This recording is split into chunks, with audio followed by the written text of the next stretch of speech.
Voyons comment participer à une introduction.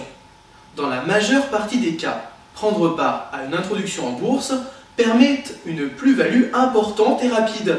Il est donc intéressant de se renseigner quant au fonctionnement de celle-ci. Pour gagner de l'argent lors d'une introduction, il faut bien sûr pouvoir obtenir des titres lors de la première cotation. Cela paraît évident, mais par expérience, vous verrez qu'il est souvent très difficile d'obtenir la quantité souhaitée, car le nombre d'actions mises sur le marché est souvent limité. En effet, le nombre d'actions servies étant défini par les lois de l'offre et de la demande, il n'est pas rare de ne pas ou très peu avoir de titres. Il existe plusieurs procédures d'introduction. Voici les principales. L'offre à prix ferme est la plus juste pour les investisseurs. Le prix d'offre est fixé à l'avance et tous les ordres sont traités à la même enseigne. Le nombre de titres attribués est donc proportionnel à la demande.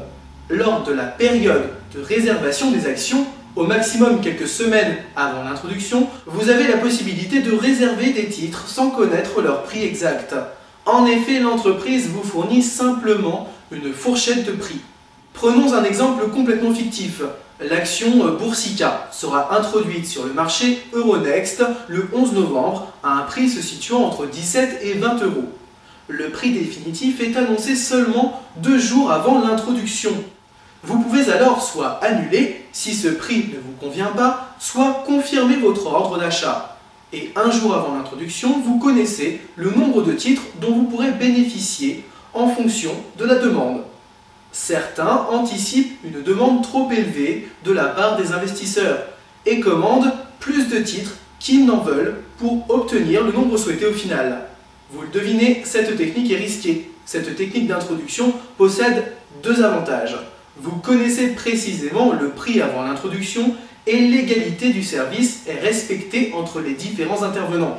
Le seul bémol vient du fait que vous ne pouvez pas trop gonfler votre demande, étant entendu que vous devez posséder sur votre compte titre la somme équivalente à votre réservation. Les professionnels peuvent se permettre quant à eux de débloquer de grosses sommes pour ce type d'opération.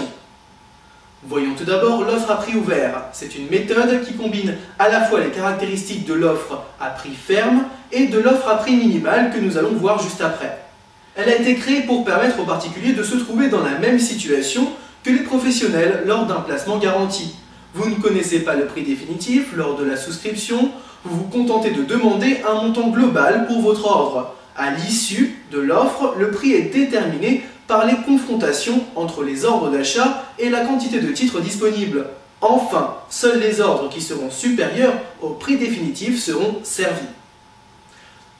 Voyons maintenant l'offre à prix minimal, avec laquelle le prix et le nombre de titres offerts est fixé à l'avance, comme dans le cas de l'offre à prix ferme. La différence est que ce prix d'offre est minimal, c'est-à-dire que l'on peut passer des ordres à cours limité supérieurs à ce prix. La SBF détermine alors une fourchette de prix au sein de laquelle les ordres seront servis. La difficulté consistant à évaluer correctement la société pour se trouver dans la fourchette. Passons au placement garanti, où l'introducteur décide d'allouer des actions aux investisseurs. Évidemment, ce sont les investisseurs institutionnels qui sont privilégiés, la société qui s'introduit cherchant des actionnaires stables. S'il n'est pas une société à une OPF, pour une partie des actions, le placement garanti est accompagné d'une cotation directe. Quoi qu'il en soit, le placement garanti est réservé aux professionnels et les particuliers n'y ont pas accès.